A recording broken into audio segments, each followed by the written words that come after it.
Tales for Dark Nights.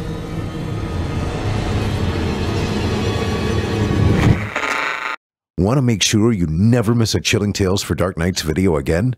Be sure to subscribe and hit that bell to turn on notifications. The following program is a production of Chilling Entertainment and the creative team at Chilling Tales for Dark Nights, and a proud member of the Simply Scary Podcasts Network. Visit simplyscarypodcast.com to learn more about this and our other weekly storytelling programs, and become a patron today to show your support and get instant access to our extensive archive of downloadable ad-free tales of terror.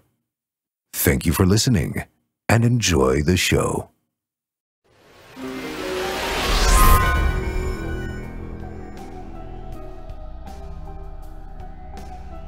This episode of Horror Hill is proudly brought to you by This Is Actually Happening, a weekly podcast from Wondery. How's life treating you? Everything still feeling new, exciting, fresh? Let me ask you something. What would you do if a single moment changed your life forever?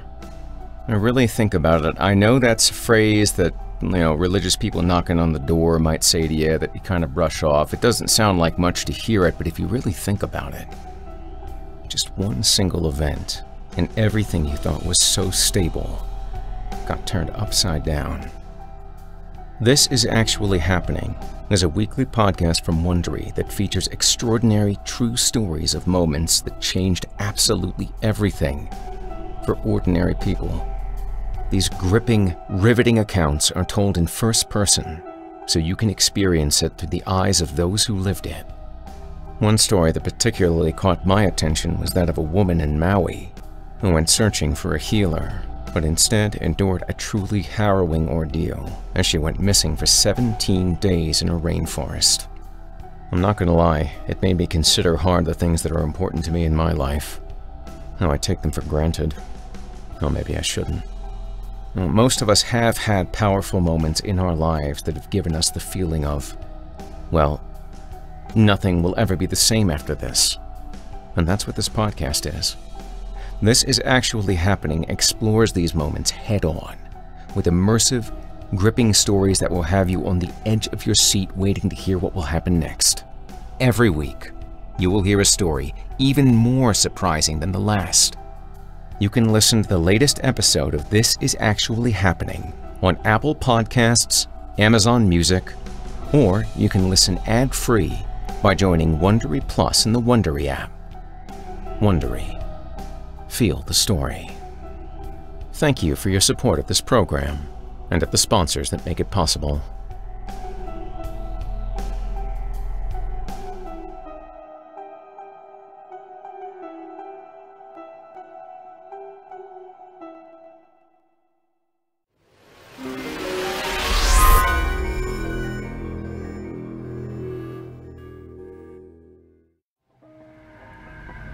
The darkness has found you.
Welcome to Season 4, Episode 19.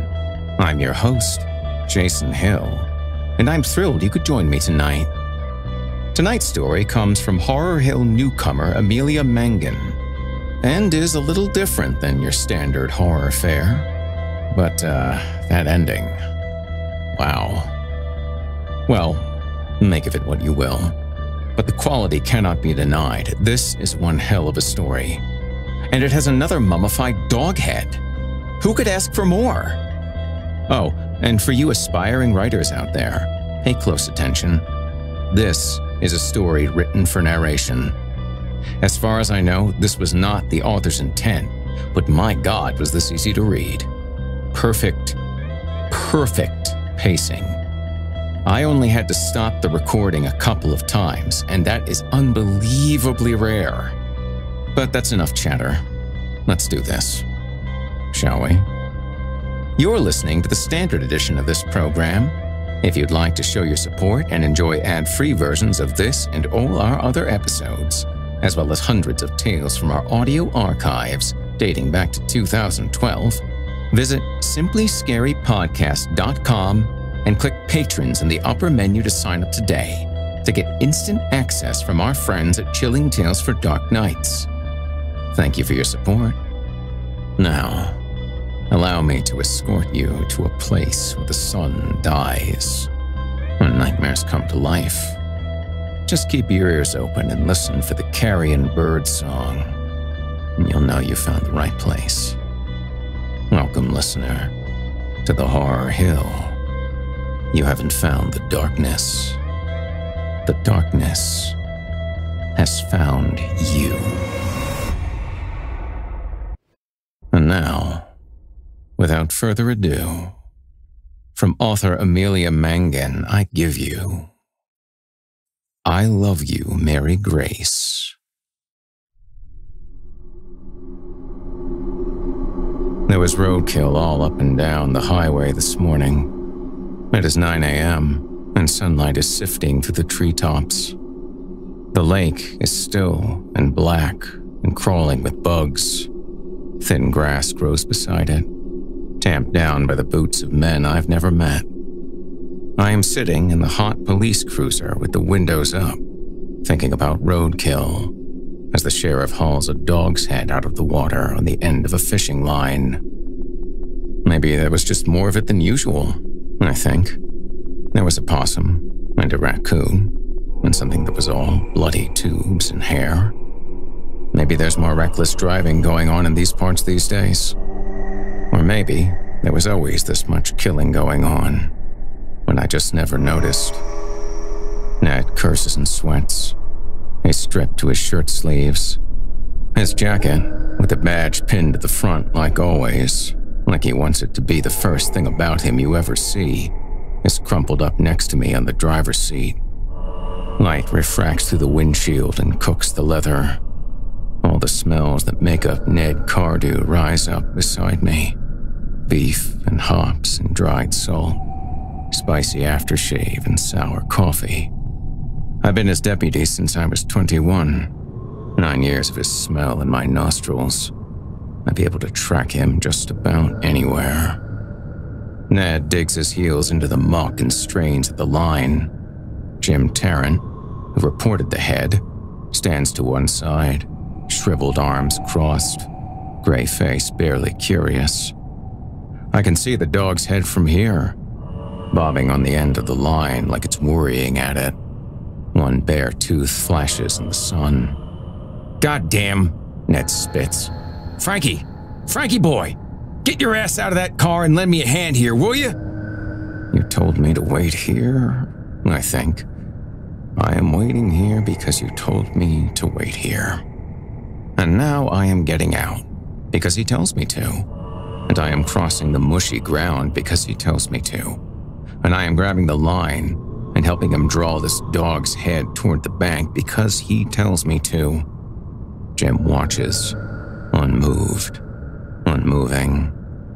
"Christ, it's huge," Ned mutters. The cords in his neck bunch. "Big bastard. Maybe a wolf or a bear or something." "It's a dog. I know it's a dog. And it is big." The closer it comes, the more I see. Seaweed, fur, streaming black. empty eyes withered as dead brown seeds, hard, strong bones under thick, tanned hide, and its mouth. A broken, swinging jaw and a black gullet so deep you'd never find the bottom. Yellow fangs stud the darkness, winking underwater. "You better get it out of here," says Jim, refolding his arms. "Looks old, diseased, probably leaking all kinds of sickness into the water." "Yeah, it's old all right," Ned says, crouching and examining it. The neck is cut cleanly. No gore. Its flesh is pressed flat against its skull. "Looks like it's been here for years. Centuries," I say quietly. Ned looks me in the eye. "Now what makes you say that, Frankie?" I look down. "You an expert or something? You been an expert in dead dogs all these years? Never told me?" "No," I say, staring at the soil. "It looks preserved is all. Like maybe it's from before the town was founded. Maybe it was buried in the lake bottom and got loose somehow and floated to the surface." I glance up.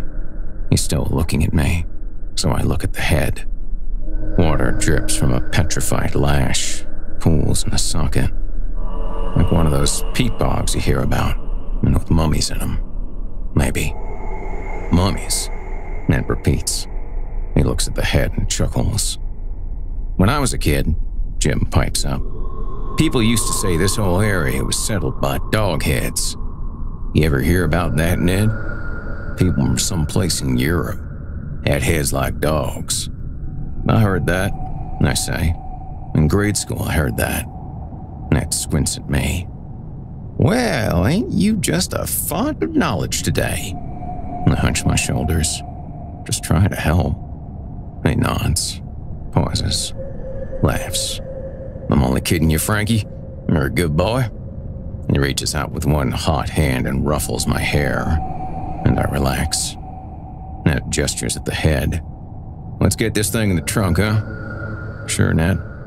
I hunker down and gather the head into my arms. It's bigger than my own. Heavy, stinking, rotting waterweed and gritty mud. Wet dog smell. My fingers knit in its fur, snarl up around its long, stringy ears. Ned strides up the bank and I trot along after him, pressing the head to my chest. "So, you really think it's a few hundred years old?" he says, popping the trunk and hauling out the cooler. It takes me a moment to realize he actually wants an answer. "Could be," I say, opening my arms. The head rolls out of my hands, settling into the cooler, a tight fit. "So, it's probably worth something then, yeah?" Ned asks, slamming the trunk. "To a museum or someplace?" Sunlight glares off the lid. The lock seems very solid. "Could be," I say.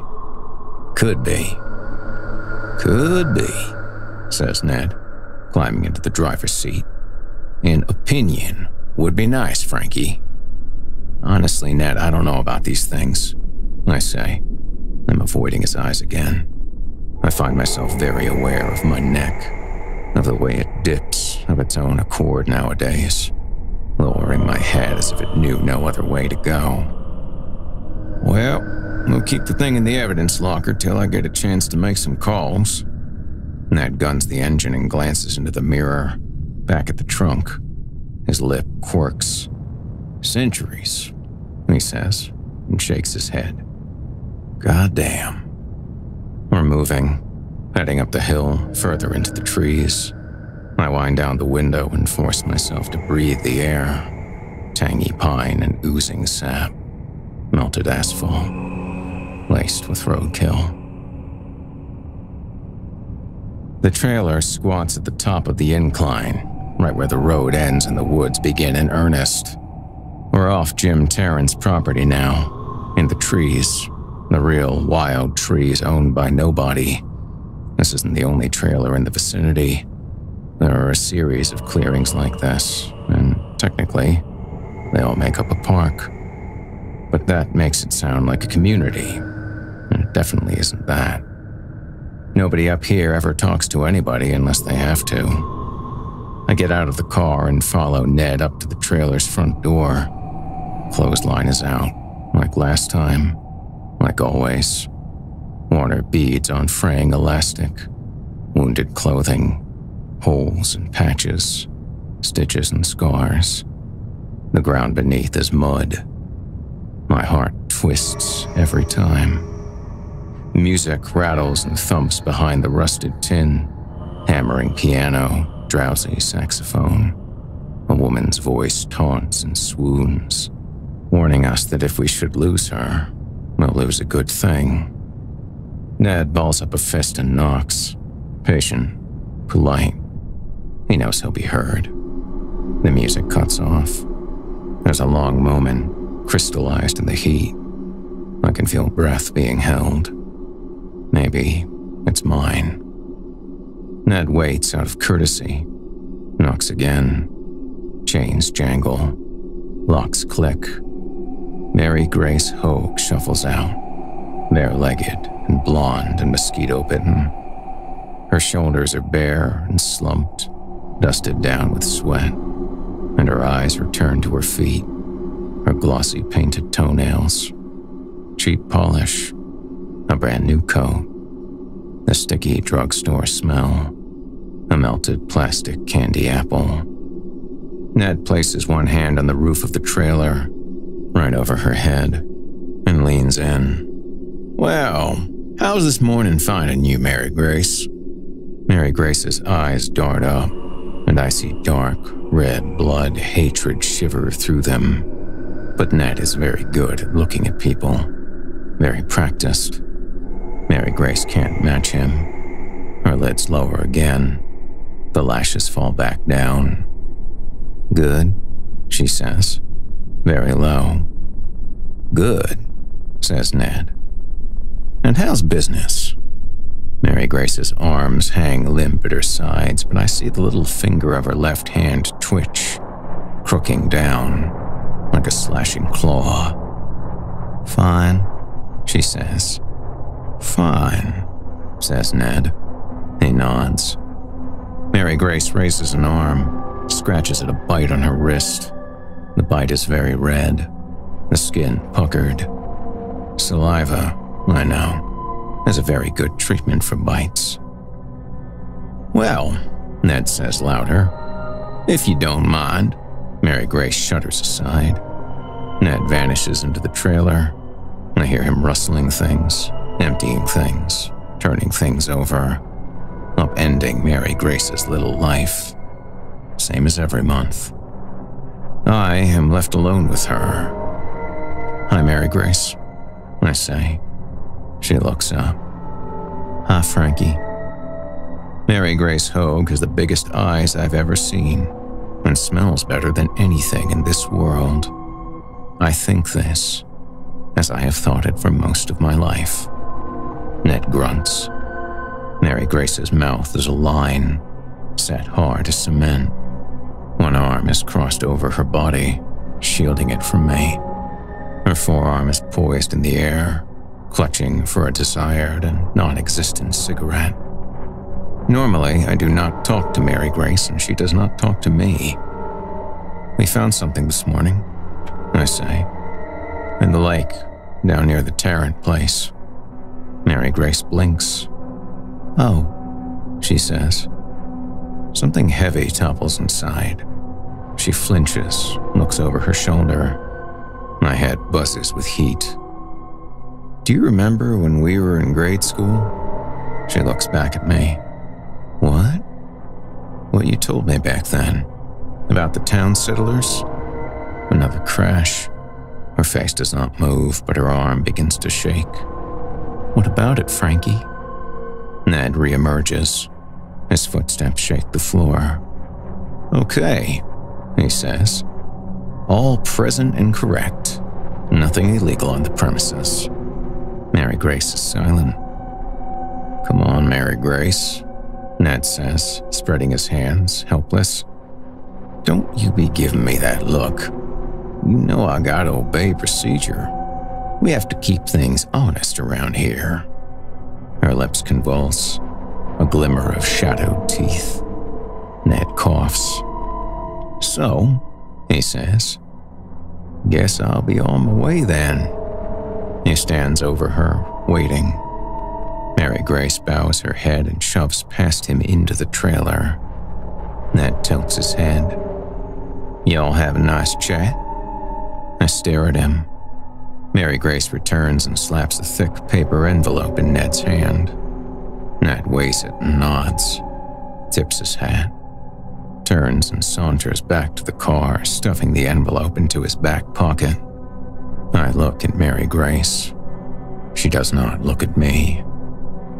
I'm sorry, Mary Grace, I hear myself saying. I have never said this before. What for, Frankie? She says. You didn't do anything. And now she does look at me, right at me. You never do, she says. We're driving down the other side of the hill. Ned isn't watching the road as he stuffs the envelope into the glove compartment. The stiff paper crackles like fire. Hurts my ears. Ned straightens, frowns at me. Stop that. Stop what? Looking at me the way you do. That sulky way you do. I'm not. Ned leans one arm on the back of the seat, rests his hand on the wheel, stares out through the bug-stained windshield. I'm looking out for that girl, you know, he says. Maybe you don't think so, but I am. Without me to look out for her, she'd get herself into all kinds of trouble. Her type always does. We're back in town now, out of the woods. At the foot of the hill is a wide suburban street, clean and friendly, every house painted in varying degrees of white. The lawn stretches through from one end of the street to the other, bounded by hedges as neat and square as cinder blocks. Newspapers rest on doorsteps. Sprinklers gulp and wheeze. Ned reaches out and squeezes my shoulder. It hurts, but I don't show it. Hey, let's get some food into you, huh? Grab us some burgers? What do you say? I am hungry, but I don't want to show that either. What about the head?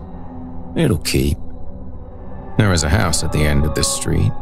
I come by it every morning before the sun is up, and I pick up the newspaper from the doorstep and make sure the sprinklers are working.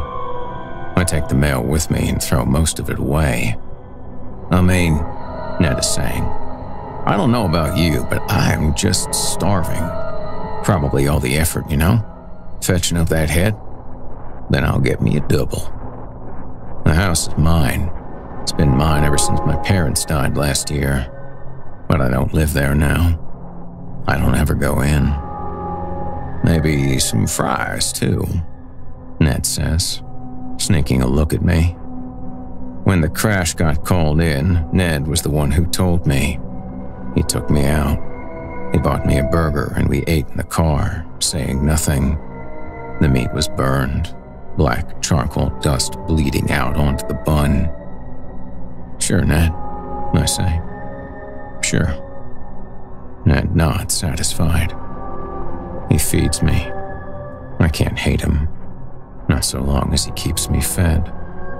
I slide back from the window and sink deeper into the seat. I am so tired of sitting upright, of standing and talking. My uniform is made from 100% synthetic fibers, nothing that sweats with me, nothing that breathes. Beneath the woven mesh, my skin bristles, angry to the touch. It's late. I'm not sure how late.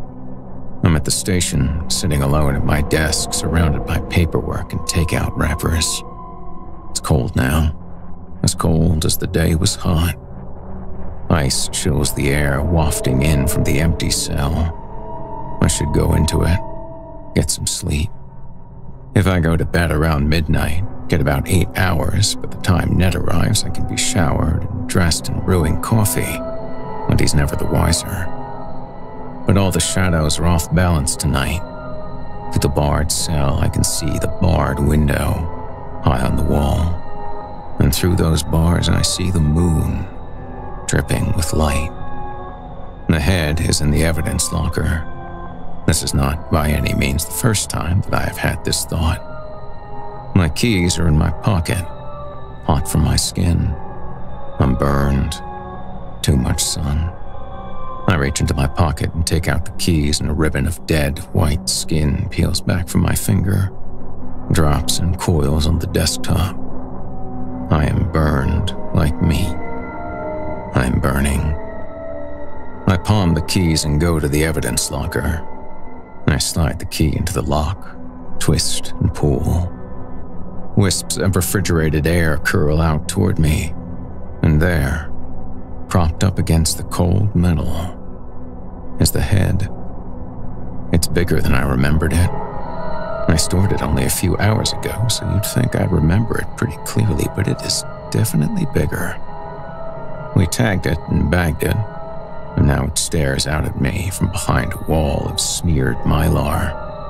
Drops of brackish water cling to the plastic. A long tongue, dry as jerky, lies limp between the spiked yellow jaws. The keys are still in my hand. One of them is the key to the cruiser, parked right outside. Most nights I drive around. I always tell myself that I won't, that I will remain at the station and get the rest I need, but I almost never do. The steering wheel finds its way under my hands, and I'm out, deep in the frozen dark, where there is no pulse but mine. The leather interior releases the baked heat and sweat of the day, and I can stretch, feel the bones crack inside of me. Crane my neck out the open window and breathe the dim, heavy ozone sizzling under the streetlights. I don't have to talk to anyone out here. I don't have to stand up straight. I turned 30 at the end of the week. Feels like I've lived too long already. My teeth itch like they want to turn inward and start eating themselves. A light bleeds red, and then green. I swivel the wheel and cruise the empty roads. Fast food joints, garish and bright. Dive bars, sullen piles of wood and mortar. Car dealerships fluttering tape, motels streaming neon. I'll bet I know everyone who's in those motels right now. And I bet I'll know just what they're doing. My flesh is tight as a steel band. I can feel each hair on my body and the slow heat that licks in between them. I think about driving past my parents' house. I do that sometimes. Sit outside and feel the motor purring up and down my legs and spine. I stare at the wispy curtain and into the void beyond. I imagine that there is another life beyond that curtain, a life that carries on without me. That life is warm and dark, and the sound of beating hearts and soft breathing lives in the walls of every room. There is a fire in the grate, and you could fall asleep beside it every night, knowing that you were safe, that you belonged to someone. But the sky is lifting, and I hear birdsong, so I leave it alone, drive past the exit to my old neighborhood without a backward glance. On the way back to the station, I pass a fox, torn open on the tarmac. Its blood steams, red as its fur. But although the hole in its body is wide and raw and gaping, whatever lies inside is as shadowed and unknowable as the world beyond. "Frankie," says Ned, "you called the museums yet?" I blink, threading his words through my fogged brain. "Museums? Oh, Jesus, Frankie, about the head! Didn't we talk about this? Huh? Didn't I tell you to get on it right away?" I rest my head on my hand, closing my eyes. I guess you did, Ned. Ned's foot slams into the side of my chair. My eyes jolt open. Hey! He points, his fingers right in my face, right in front of my mouth. No, you listen when I am talking, boy. You pay attention. I lift my eyes from Ned's finger and try to look into his face. It occurs to me that I have no idea what Ned actually looks like. I am so used to him as a presence, a great looming shade, that I find myself unable to identify one single, solitary human feature. What color are his eyes? Were they close together or far apart? Any scars? Birthmarks? Tattoos? I don't know. I've shared my entire adult life with the man, and I doubt I could pick him out of a lineup. Ned sits down at his desk and pulls an envelope out of the drawer. Thick paper, white and creased. Mary Grace's envelope. He rifles through its contents, stops, and smacks it down on the table. Shit. What? Never mind, he says, rubbing a hand through his hair and glowering at the envelope. Just never you mind, he says, and sits back down, opening the flap and peering inside. Unbelievable, he mumbles. You try to help someone. I barely hear him. I am looking, listening past him toward the evidence locker. Inside the evidence locker. I am almost 30 years old, I think. And Ned is much older than me. But that fur, and those fangs, that big, hard skull, that thick, strong neck, the rotten black larynx inside.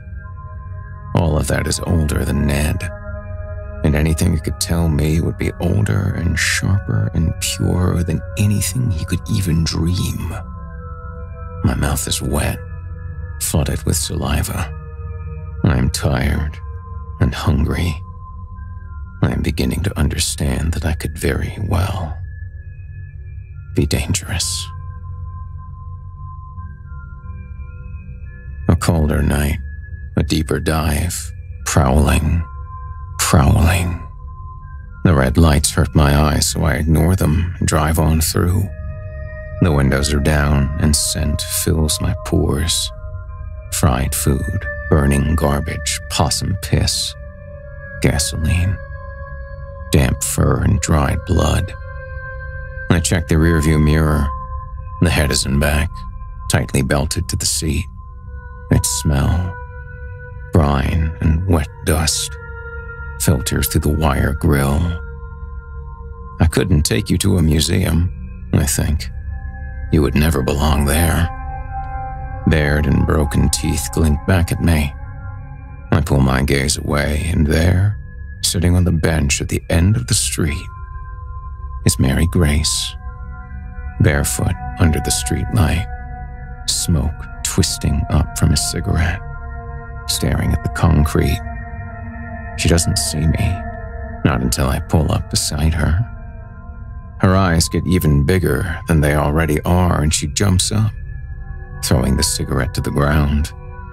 She straightens up tall and crosses her arms. I wasn't doing anything, she says. I know, I say.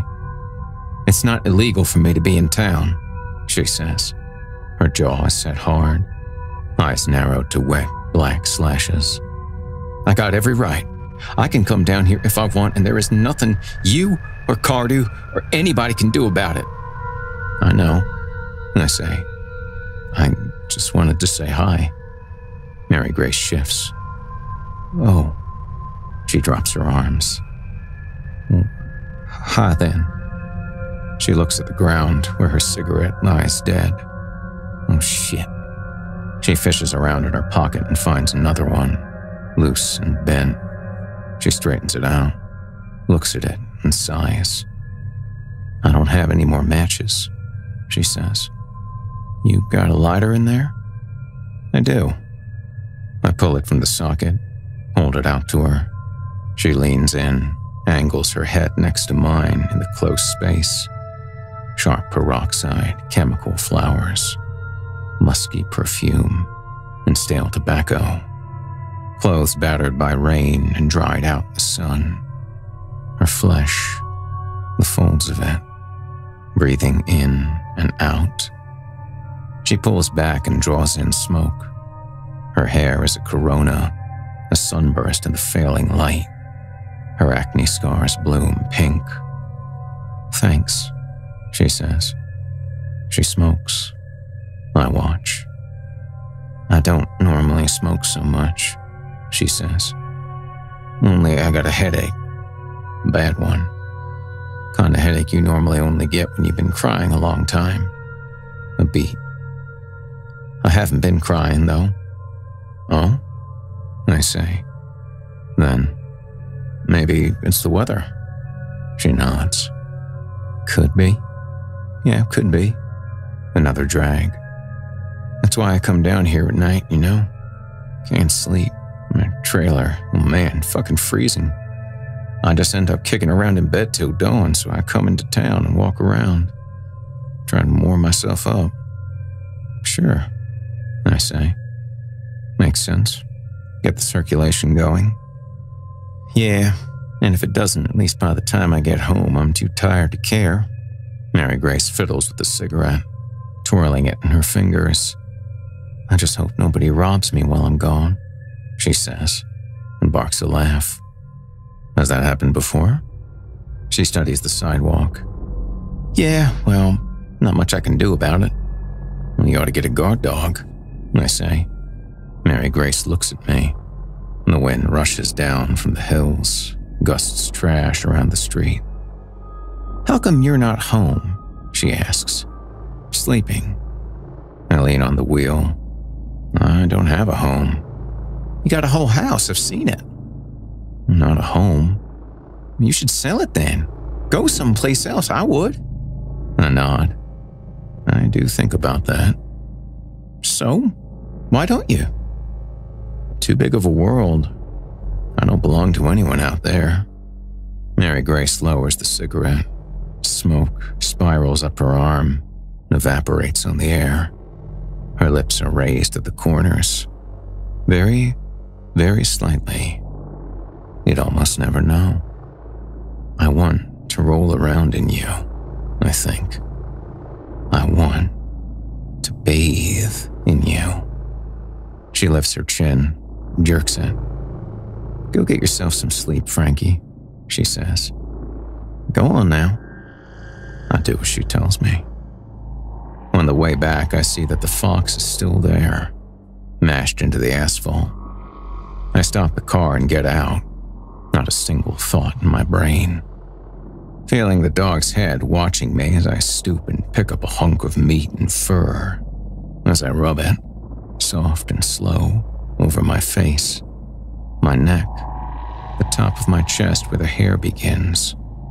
My eyes are closed. My nose is full. Dreaming. I am already dreaming. Very early, the sun is hard and bright and painful. Ned comes in and I smell the blood before I see it. A long, red-brown stripe all down his shirt front, like someone hosed him down with it. His face is blank. His voice very, very calm. "Frankie," he says, pulling out his gun and starting to wipe it down. "There's been a shooting out at the trailer park. Fresh cordite lashes the air. He stinks of it. His gun stinks of it. My heart is beating in my stomach. Survivors? I manage.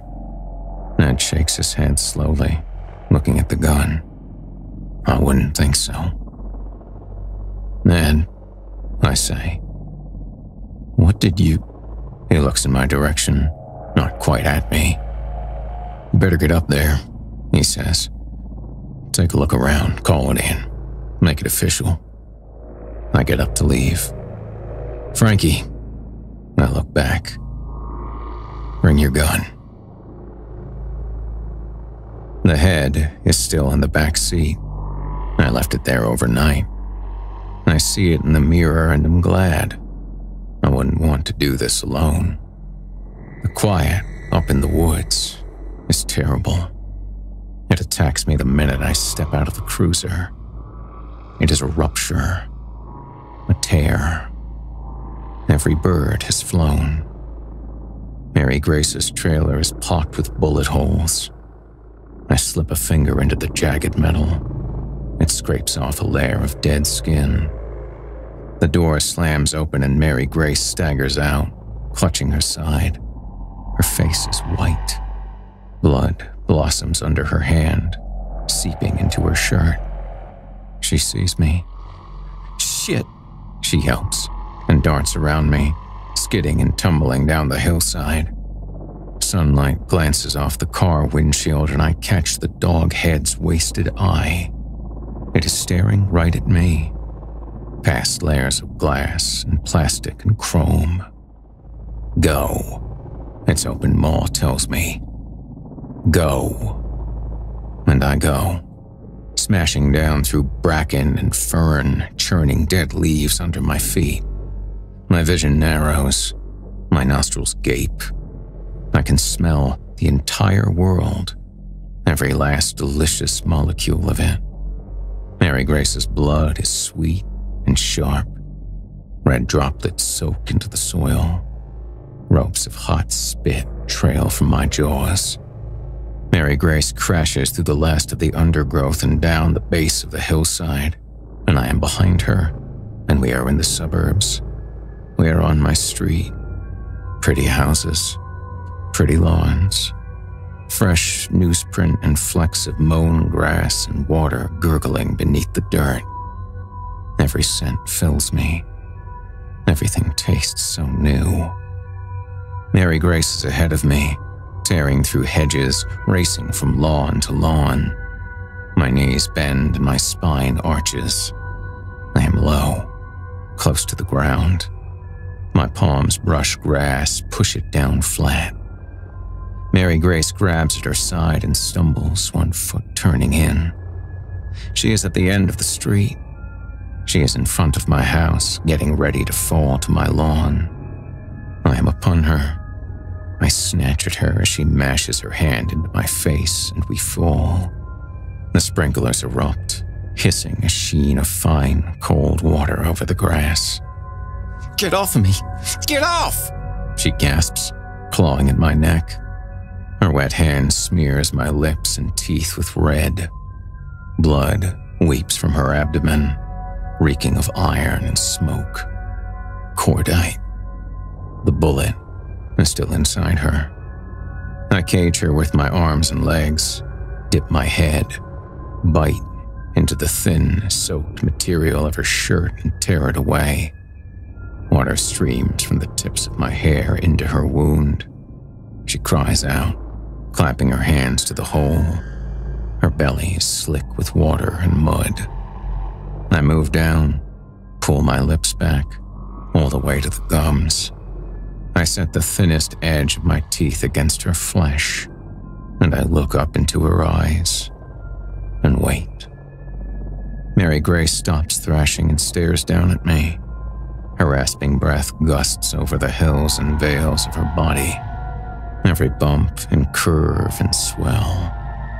I taste the tar in her lungs, the lingering ghosts of old cigarettes. "To the left," she says. "About 6 inches in." I bite down. Mary Grace throws her head back and sucks in air, sharp, between her teeth. Painted nails stab my shoulder. I bow down, absorbed in her. Slippery rills of fat ride my tongue. I widen my jaws, widen the wound. Blood spills into my mouth. Mary Grace moans and twists. Her inner thigh slaps my cheek. I am panting. Our flesh steams. My teeth touch warm lead. I wrap my tongue around the bullet, draw it into my mouth. Mary Grace gushes into me, all over me, rust and ruby gleaming in the sun. raise my head and spit the bullet into the grass. Mary Grace breathes. Her nails are embedded in me. Her knee is pressed to my neck. I go back down. I lap at her bullet hole, lick it clean. I take it slow. I take my time. The sprinkler's whirring mist catches the light, and a hazy rainbow wavers above the grass. I'm done. There is no more. She is clean. She is safe. Mary Grace sits up, unwinds herself from around me. She stands. I kneel before her. Her blood is on my breath. She looks down at me. I look up at her. When Ned comes to my house, probably to check that I haven't been lying here dead these last few days, Mary Grace is standing at the top of the drive, waiting for him. I watch from behind the door frame as he stops, stares. He is clutching a takeout bag. The smell of charred burger meat is strong enough to reach me even from there. Mary Grace smirks. Hey, Ned. What the hell are you doing here? I live here now. My old place got kind of busted up. She touches her fingertips to her bandaged side. Ned sees it. He stands firm. Now, Mary Grace. Yes, Ned?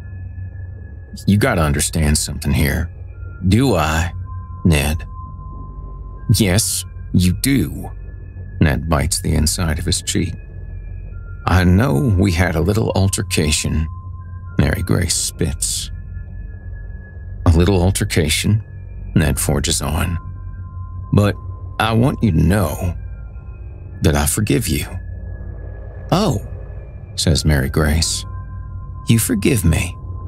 That is downright decent of you, Ned. And, Ned continues, I'm willing to let it go if you are. Way I see it, we can just go right back to the way things have always been. No harm, no foul. Well, actually, Ned, Mary Grace says, that isn't really the way I see it. No, that's not the way I see it at all. Ned watches her. The bag twists in his fingers. Now, come on now, Mary Grace. Let's try and make some sense here. You know as well as I do that you can't get by without protection. Oh, says Mary Grace. I got protection. Ned pauses. How do you mean? Mary Grace grins so wide it just about splits her face in two. I got me a guard dog, she says, and snaps her fingers. I nudge the screen door aside and lope out on all fours into the sunshine. My uniform is long gone. I wear nothing but my flesh and my fur. My muscles pull and stretch, every tendon taut, every nerve humming. A shiny metal disc swings from a collar around my neck. It says that my name is Frankie, and that I belong to Mary Grace Hogue. Ned's eyes grow huge as I come to rest beside Mary Grace, crouching at her feet. She gazes down on me with a look of pride so fierce it makes me tremble. She slides a hand through my hair. I nuzzle my face into her palm. Ned takes a step back. What in God's name? Frankie? Oh, Frankie boy, what's she done to you? I don't hear him anymore. Not really. His voice means nothing to me. Not compared to Mary Grace's bare foot, rubbing up and down my back.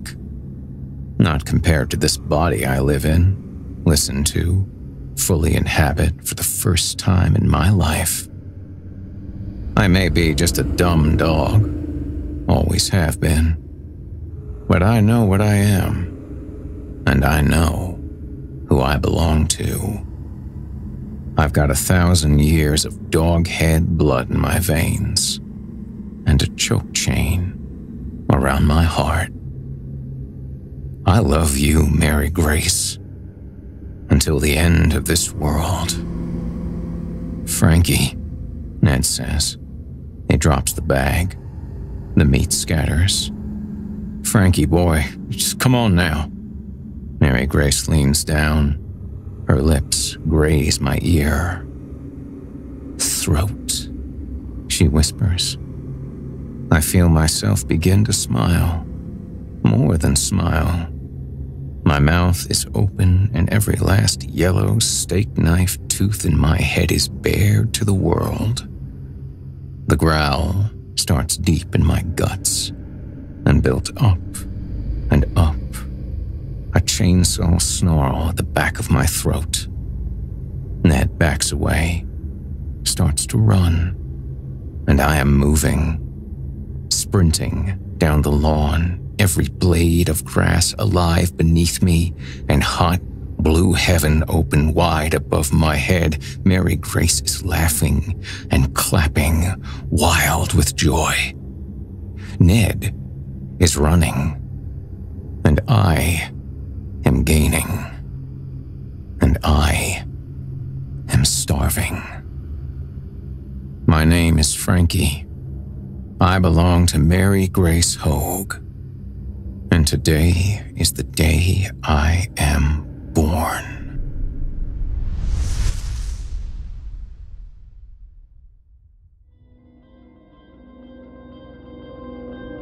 You've been listening to I Love You, Mary Grace by Amelia Mangan. Amelia Mangan is a writer currently residing in Sydney, Australia. Her first novel, Release, was published by Nightscape Press in 2015, and her short stories have appeared in anthologies edited by Jeremy C. Shipp, James Everington, and many more. Most recently, her story, I Love You, Mary Grace, was selected by Ellen Datlow for inclusion in the Best Horror of the Year, Volume 11. She is currently working on her second novel. If you enjoyed what you've heard on today's program, please take a moment to stop by our iTunes page or wherever else you listen to your favorite podcasts and leave us a 5-star review and a kind word. It makes a huge difference and would mean a lot to me. If you'd like to hear more lengthy tales, be sure to take a look at my audiobooks, available now on audible.com. If you'd like to hear a premium, ad-free edition of tonight's and all our other episodes, visit simplyscarypodcast.com today and click the Patrons link in the menu at the top of the screen. You'll find yourself at chillingtalesfordarknights.com, where you can become a patron for as little as $5 per month and get access to our entire audio archive dating back to 2012, including past episodes of this program, all of our other shows, and hundreds of standalone releases, all of them ad-free and available to download or stream. If you happen to use Facebook, Twitter, Instagram, or YouTube, you can follow and subscribe to Chilling Tales for Dark Nights there, where you'll get all of our latest updates and new releases and have the chance to interact with us each and every week. You'll find me personally on Facebook, Twitter, and Instagram as well. Until next week, listener, when we meet up once again atop the horror hill for yet another dance with darkness, I bid you good night. Sleep tight, listener, and whatever you do, if you hear scratching at your door, don't open it. The darkness may have found you, but it's up to you to let it in.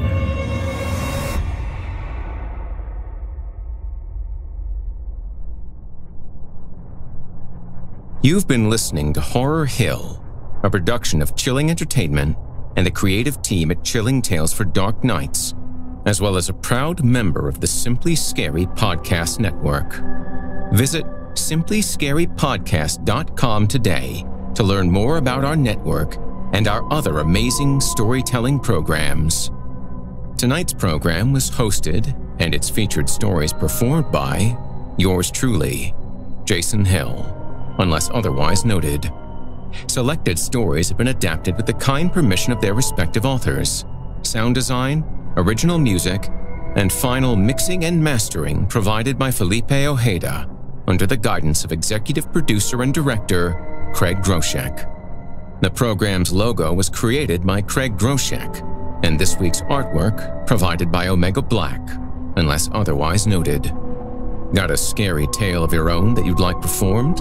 I take submissions. Email it to me today at horrorhill@simplyscarypodcast.com to have your terrifying tome considered for production in a future episode of the show. If you enjoyed what you've heard on tonight's program and are joining us on your favorite podcast app, subscribe to us to be sure you never miss an episode, and leave us a 5-star review and a comment. Your feedback means a lot to me.